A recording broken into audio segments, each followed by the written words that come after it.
अगर इस दुनिया में भगवान है तो भाई दिखता क्यों नहीं है। इस आर्ग्यूमेंट पे एक बंदे ने बड़ी सही एक्सप्लेनेशन दी, मैं आपको उसको समझाता हूँ। ठीक है, उसने बताया कि सपोज करोगे आप दो बच्चे हैं, ठीक है, वो अपनी मदर के पेट में हैं, ठीक है, अभी पैदा नहीं हुए हैं, ट्विंस हैं, और वो दोनों आपस में बातचीत कर रहे हैं। ठीक है, उनका नाम रख देते हैं सॉल्ट और शुगर। अब सॉल्ट शुगर से बोलता है कि भाई तेरे को लगता है कि हमारा डिलीवरी के बाद कोई लाइफ है, मतलब जो हम लाइफ जी रहे हैं उसके बाहर कोई लाइफ है। तो शुगर बोलता है एक्साइटमेंट में, यहाँ भाई ऑब्वियसली यहाँ के बाद ही तो लाइफ है और बहुत ऑब्वियस है, कुछ ना कुछ तो होना ही चाहिए डिलीवरी के बाद में। तो सॉल्ट बोलता है कि ये सब नॉनसेंस है, इस डिलीवरी के बाद कोई लाइफ नहीं है, यही हमारी लाइफ है जो हम जी रहे हैं। तो शुगर बोलता है कि भाई कैसे हो सकता है, ये जो हमारी छोटी छोटी टांगों जैसी चीजें हैं ये किसी और काम आएंगी डिलीवरी के बाद, क्या पता हम वॉक करें, क्या पता हमारा जो मुंह है वो उससे हम कुछ खाना खाएं। तो सॉल्ट बोलता है कि भाई तू बिल्कुल ही नॉन साइंटिफिक बातें कर रहा है। साइंस के हिसाब से हम जो खाना खाते हैं वो इस ट्यूब से खाते हैं, वो जो नली होती है जो मदर की बॉडी से जुड़ी होती है, और हम अगर मुंह खोल देंगे पूरा तो मुंह में पानी घुस जाएगा और शायद हम सांस भी ना ले पाए और फिर हमारी जान भी खतरे में पहुंच जाएगी। तो बिल्कुल नॉन साइंटिफिक बातें कर रहा है। एनवायरमेंट में रहने के लिए हमें ऐसे ही रहना पड़ेगा, हम चल वल नहीं सकते। यहाँ पे चल वलने का मतलब नहीं है, सीन नहीं बनता, वो साइंस अलाउ नहीं करती। तो शुगर बोलता है कि नहीं नहीं भाई वो तो ऑप्टिमिस्टिक है, वो सोच रहा है नहीं नहीं कुछ तो पक्का होता है। तो सॉल्ट उसको बोलता है कि चल ठीक है मैं मान लेता हूं कि कुछ है। तो फिर ऐसा क्यों है कि आज तक कभी डिलीवरी के बाद कोई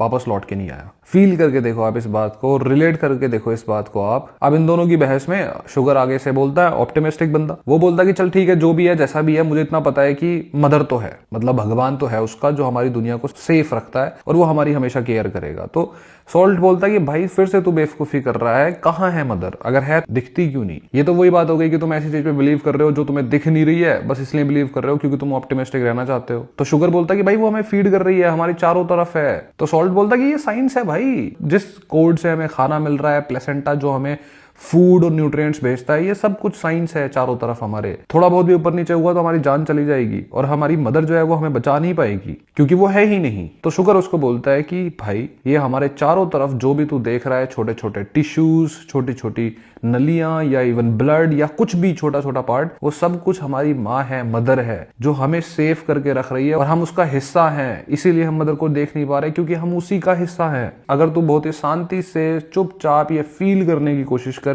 तो तुझे फील होगी माँ की वो प्यारी सी जो आवाज है, उसका जो प्यारा सा हाथ फेरने का तरीका है और मेक श्योर करने का तरीका है कि हम दोनों सेफ हैं। मतलब ये कि हम जो ह्यूमंस हैं वो इस लाइफ में भगवान को प्रोबेबली इसलिए नहीं देख सकते। अब थोड़ा ड्रामेटिक लगेगा पर आंसर लिटरली बड़ा सरप्राइजिंग था। वो हम इसलिए नहीं देख सकते क्योंकि हम उसी का हिस्सा हैं and he is always taking care of us as much as he can.